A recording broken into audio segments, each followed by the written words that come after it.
কারো কারো জীবন বিক্রি হয়ে যায়, তারপর সেই বিক্রি হয়ে যাওয়া জীবনকে আটকে রাখা হয় অন্ধকারে। প্রকৃতির আলো বাতাস আর রোদ বৃষ্টি যতই ঢুকুক সেখানে, জীবনের অন্ধকার আর কখনোই দূর হয় না। তারাও মানুষ, কিন্তু তাদেরকে ভিন্ন চোখে দেখা হয়। নাক ছিটকানো অনেক মানুষই আবার আড়ালে সেই নিষিদ্ধ পথেই চলে। সেখানে জীবনের বয়স যত বাড়ে, বেরিয়ে আসার পথ ততই বন্ধ হয়ে যায়। কখনো যদিও বা দু একটি পথ খুলে যায়, কিন্তু সমাজ তাদের গ্রহণ করতে চায় না। এত কথা বলার পরও আপনারা কেউ যদি প্রসঙ্গ বা বিষয় ধরতে না পারেন, তাহলে এবার তালাশের সাথেই চলুন। পথের পাশেই জীবনের আড়াল, সেখানে মানুষ থাকে। গলিতে নামলেই অন্ধকার, সেখানে মানুষ থাকে। অন্ধকারে বন্ধ জীবন, সেখানে মানুষ থাকে। যে কয়টি পেশা আদিকাল থেকে চলে আসছে, তার মধ্যে অন্যতম এটি। মানব সভ্যতার সূচনা লগ্ন থেকে এর যাত্রা, সেই ইতিহাস সুযোগ পেলে বলা যাবে।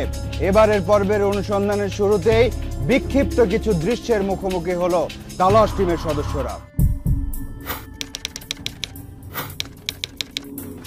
দেখলে মনে হবে ঢাকার কোনো ঘিঞ্জি এলাকা অথবা বস্তির সরু গলি। ঢুকতেই গলির দুপাশে ভিন্ন জগতের আভাস। সব ঘরই প্রায় সমান আয়তনের। এখানে ওরা থাকে। বর্ণা, বয়স 25 পেরিয়েছে। এখানে আসার সময় বয়স ছিল 17। 8 বছর হয়ে গেল। সামনে যেতেই একটা জটলা, জুয়ার বোর্ড। একটু এগোলেই বিশেষ একটা দোকান। কিসের দোকান এটা? মদের। মদের সাথে সাথে আর কি ব্যবস্থা আছে? না, মদে মানে ড্যান্স করার কি মেয়ে। এরকম দোকান আরো আছে। কোনো বিশেষ উপলক্ষ নয়, এমন আসর নিয়মিতই বসে।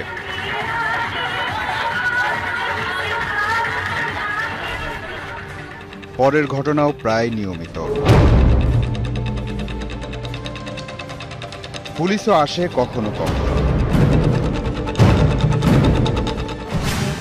দেশের বিভিন্ন স্থানে এসব পল্লীর অবস্থান আছে। আমরা বেছে নিয়েছি ঢাকার খুব কাছের একটিকে।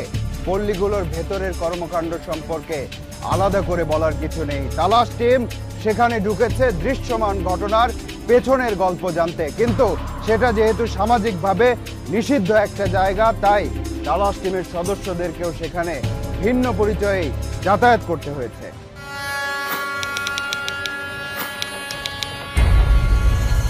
পদ্মাপাড়ের এই রেল স্টেশনের পূর্ব দিকের পাড়াটির ভিন্ন পরিচয় আছে। এদিকে সবাই ভিন্ন দৃষ্টিতেই তাকায়, কারণ এখানে বসবাসকারীদের পেশাও ভিন্ন রকম। শরীর তাদের উপার্জনের অবলম্বন, সেটাই পেশা।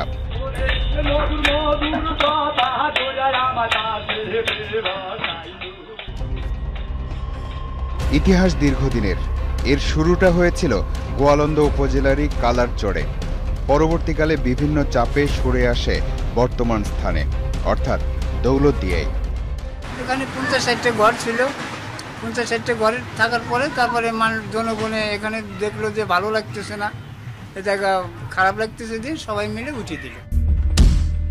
এই পল্লীতে নিবন্ধিত কর্মী আছে 1700 জন। বাস্তব সংখ্যা প্রায় 5000। প্রায় 300টি বাড়ি আছে।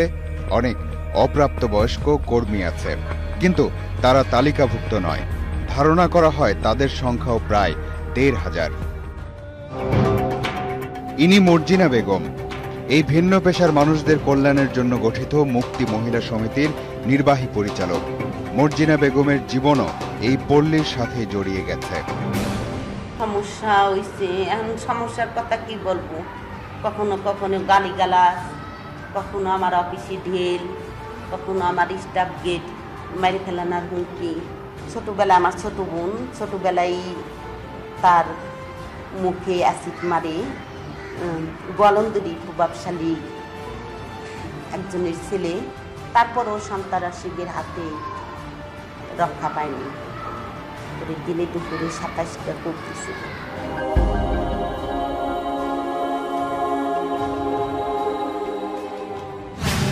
এটা দৌলতদিয়ার ওই পল্লীর ইতিহাস। সেখানে জোর করে মানুষের বয়স বাড়ানো হয়, সেখানে মানুষগুলো প্রতিদিন পণ্যের মতো প্রদর্শিত হয়। সেই পণ্য থেকে লাভের হিসাব শেষ হয়ে গেলে তারা আর কোনো হিসাবের মধ্যেই পড়ে না।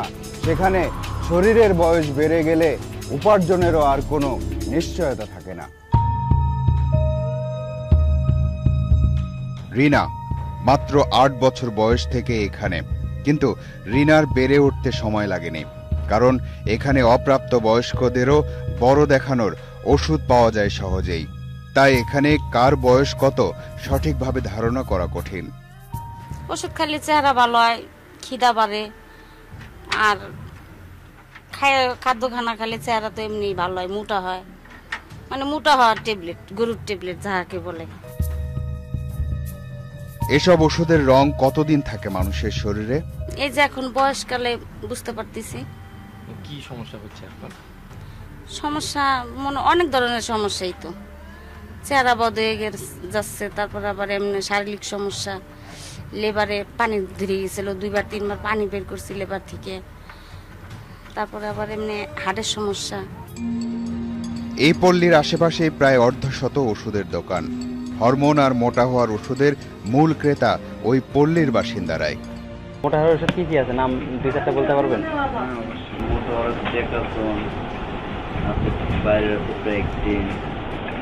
খেলে কে মানে কত দিনে মোটা হবে?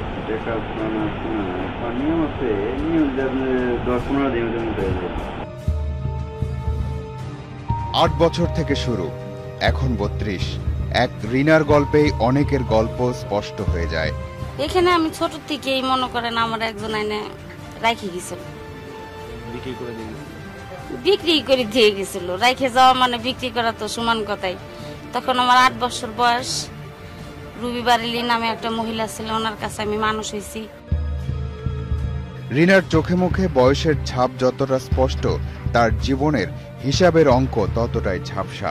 এখানে থেকে অনেক কিছু পাইছে, আবার এখান থেকে সবকিছু হারিয়ে এখন নিঃস্ব। এখন বর্তমানে তো আমার সময় খারাপ, কাজ তো করতে পারি না বাচ্চার কারণে, তারপর নিজের শারীরিক সমস্যা। একজনের বাড়িতে থাকলে সে তো টাকা কামাই করার জন্য বাড়িঘর তুলছে। এখানেই তার সংসারও হয়েছিল, স্বামী থাকেনি, 2 মেয়ে আছে, আরেক সন্তান এখনো পৃথিবীর আলো দেখেনি। ওর বাবাকে খোঁজে না, বলে আমার বাবা কোথায়, আমার বাবার দেশ কি, আমার বাবার নাম কি বলে। আপনি বলতে পারেন ওকে? বলতে পারি, কিন্তু বাবাকে তো আর দিতে পারি না। পূর্ণিমা সৎ মায়ের অত্যাচার থেকে বাঁচতে প্রায় 2 বছর আগে বাড়ি ছাড়ে। তারপরের ঘটনা সিনেমার গল্প। চলো একা একা করে গেল আমার বাসায়, ওই ওর বাসায় 2 দিন ছিলাম। কোন জায়গায় সেটা? আমি চিনি না তো। যে সর্দারনি তাকে কিনেছিল সে পল্লী ছেড়ে গেছে, কিন্তু পূর্ণিমা পারেনি। যদি এরকম হয় যে তোমার বাবা মা তোমাকে ফিরে নিতে আসতো, যাবার সাথে? এখানে এমন হাজারো পূর্ণিমা আছে যাদের জীবনের শেষ পরিণতিও এই পল্লীর মধ্যেই সীমাবদ্ধ থেকে যায়। আইন আছে, সেই আইনে বলা আছে অপ্রাপ্তবয়স্ক কাউকে এই পেশায় নিয়োজিত করলে কারাদণ্ড এবং অর্থদণ্ড হবে। রিনার বয়স 8 বছর থেকে 32 বছর হয়ে গেল, কিন্তু কেউ তো ধরতে পারলো না। আগেই বলেছি, এটা একটা নিষিদ্ধ জগৎ। এখানে এক একটি ভিন্ন ভিন্ন মানুষের জীবন ফাঁদে পড়ে অতল গহ্বরে হারিয়ে গেলেও হয়তো কারো কিছু যায় আসে না। পার্টি চলছে, কিটি পার্টি। এই পল্লীর একটা ভিন্ন ধরনের আসর এই কিটি পার্টি। এই পার্টিতেই পরিচয় হয় স্থানীয় এক প্রভাবশালীর আত্মীয় শামীম ওরফে ট্রলার শামীমের সাথে। ট্রলার শামীম এখানে নিয়মিত। তালাশ টিমকে একটা নতুন ধারণা দিল সে।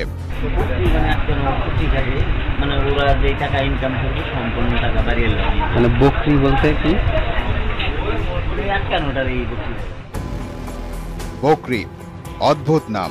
এই বিশেষ শ্রেণীর মেয়েদের সন্ধানে নামলো তালাশ টিম। একটা গলিতে কয়েকজনের দিকে নজর গেল, আরেকজন আবার তাদের পাহারা দিচ্ছে। কিছুক্ষণ পর কিছু একটা টের পেল মনে হয়। এরা যাদেরকে বকরি বলছে তেমন একজনকে পাওয়া গেল, সুফিয়া। তুমি জানতে পারলে পরে কি করছো? পরে দেখতেছি যে কোনো যাইতে দেয় না, সবাই কথা আছে জিজ্ঞেসের কথা বলতেছে না, যেহেতু কান্দি কান্দি কোনো কিছু হয় না। ওর কথা যেহেতু আমার সামনে যেতেন সময় মাসে যেতে এখানেই চাইছি 5 তালা ভেঙে কিনে চাইছি।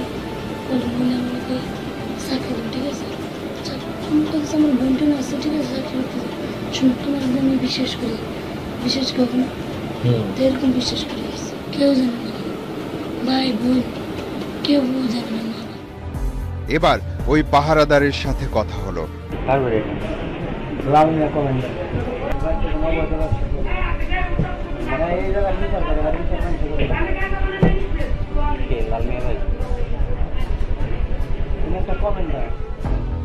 তার মানে লাল মিয়াদের ব্যবসার উপকরণেরা। এবার লাল মিয়ার সন্ধানে তালাশ টিম। লাল মিয়াকে পেতে অবশ্য খুব বেশি সমস্যা হলো না। এখানে মেয়েদেরকে বিক্রি করা হয় কিংবা আটকে রাখা হয়, এখন কি এই ধরনের সমস্যাগুলি আছে? না, এই ধরনের কোনো সমস্যা নেই। মানুষকে কতটা অশ্রদ্ধা করলে বকরি বলে ডাকা যায়? এসব পল্লীর বাড়িওয়ালারা কোনো একজনকে কিনতে যত টাকা খরচ করে, প্রয়োজনে সেই কেনা মানুষের দীর্ঘ জীবনের বিনিময়ে হলেও তার বিনিয়োগ সুদ সহ উসুল করে নেয়। লাল মিয়ারা এত কিছু ভাবে না, লাভের ব্যবসায় মানুষই তাদের পণ্য। আইনগতভাবে এটা স্বেচ্ছায় বেছে নেওয়া পেশা, আর এটা যে স্বেচ্ছায় বেছে নেওয়া হয়েছে তার প্রমাণ হলফনামা। অর্থাৎ এই পেশায় যারা আছে কাগজে কলমে তাদের নিজের ইচ্ছের কথা উল্লেখ থাকতে হয়। স্থানীয়রা এটাকে সার্টিফিকেট বলে। কিন্তু হলফনামার প্রক্রিয়া কি? এই প্রশ্নের উত্তর জানতে একটা হলফনামা করানোর সিদ্ধান্ত নিল তালাশ টিম।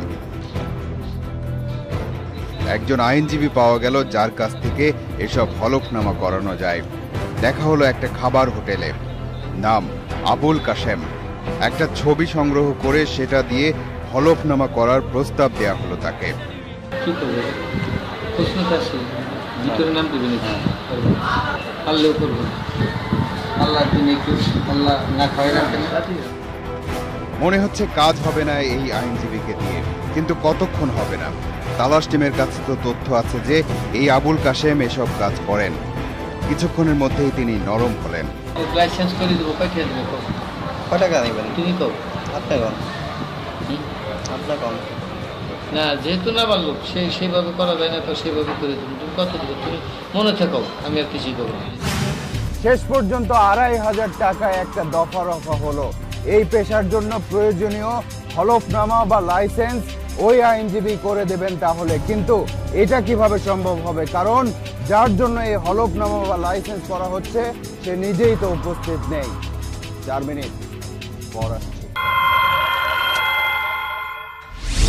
আবারও বলছি, আইন আছে, সেই আইনে বলা আছে এই পেশায় কাউকে বাধ্য করে নামানো হলে বা এই পেশার উদ্দেশ্যে কাউকে ক্রয় বিক্রয় করা হলে যাবজ্জীবন পর্যন্ত কারাদণ্ড হতে পারে।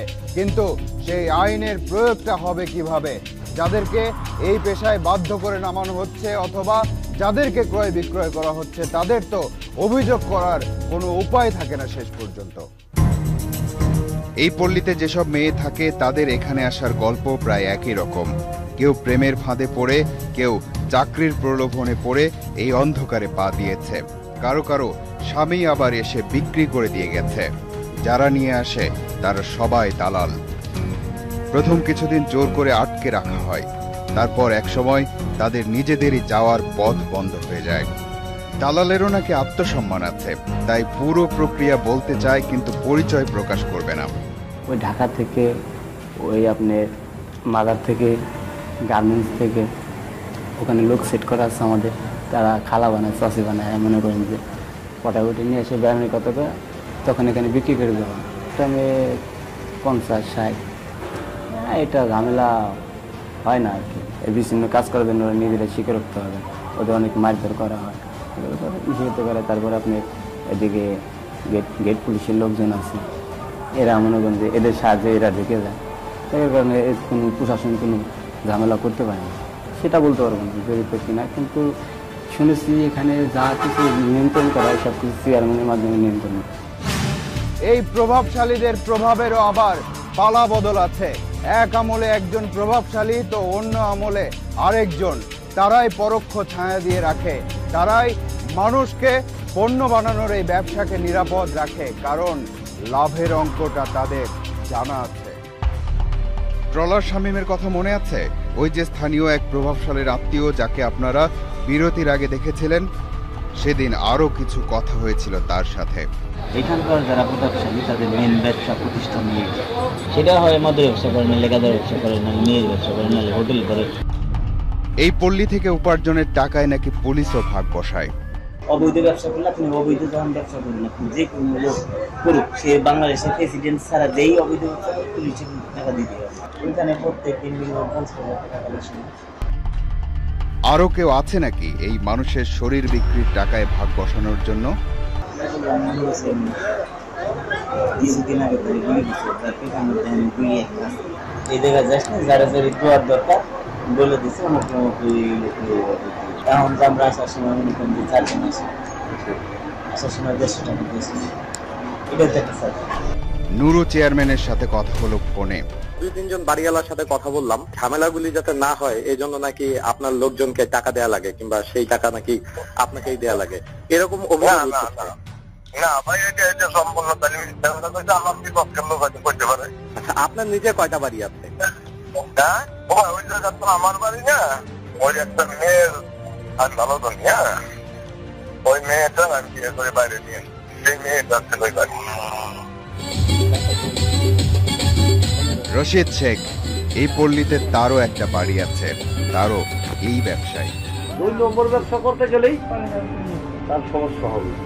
এলাকার নেতা যারা আছে, চেয়ারম্যান আছে, মেম্বার আছে, এরা পায়, কিন্তু টাকা তো বড় জায়গায় বন্ধ দিতে হয়। সে তো মনে করে যে আমলেকের এক নেতা, তারপরে চেয়ারম্যান, সে রাজবাড়ির জেলার ভিতরে এমপির ছোট ভাই।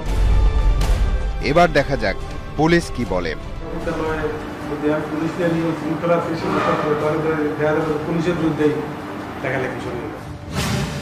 মানুষ কে কোন পেশা বেছে নেবে সেটা তার ব্যক্তিগত ব্যাপার। এই পেশাও যে কেউ চাইলে বেছে নিতে পারে, কিন্তু এক্ষেত্রে সেটা তার ইচ্ছের বিরুদ্ধে নয়, তার প্রমাণ থাকতে হবে। এই প্রসঙ্গেই হলফনামা বা লাইসেন্সের ব্যাপারটি সামনে চলে এসেছিল। তালাশ টিম সে পথেও হেঁটেছে। এবার দেখা যাক সেটার সর্বশেষ কি অবস্থা। অ্যাডভোকেট এম এ কাশেমের কথা মতো রাজবাড়ী জেলা ও দায়রা জজ আদালতে হাজির তালাশ টিম। একজনের ছবি তাকে আগেই দেয়া হয়েছে। এবার পতিতাবৃত্তির হলফনামা বা সার্টিফিকেট সংগ্রহ করতে হবে। তার নাম দেয়া হয়েছে তাসলিমা। আগের ছবিতে সমস্যা থাকায় নতুন করে আরো 2 কপি ছবি লাগবে। তাসলিমাকে ছাড়ায় আঙ্গুলের ছাপও পড়ল স্ট্যাম্পের উপর। বাকি প্রক্রিয়াও এগিয়ে চলল দ্রুত।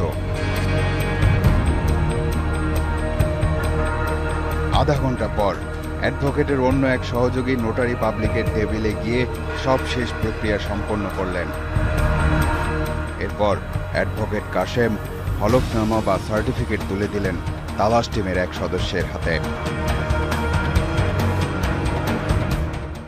তারপর টাকা নিয়ে নিন। আপনি টাকা না, সেটার ভিডিও কিন্তু আমাদের কাছে আছে। প্রত্যেকটা মুহূর্তে আমাদের কাছে ভিডিও আছে। আপনি সত্য স্বীকার করেন, হয়ে যাবে। আমি সই করিনি। আপনি সই না করেন, কিন্তু কন্ট্রাক্ট তো আপনি নিচ্ছেন। আমি এভাবে বানিয়ে দিচ্ছেন। না, আমি বানাইনি। এরকম কয়টা বানিয়েছেন? আমি বানাইনি, একটাও বানাই। একটাও না।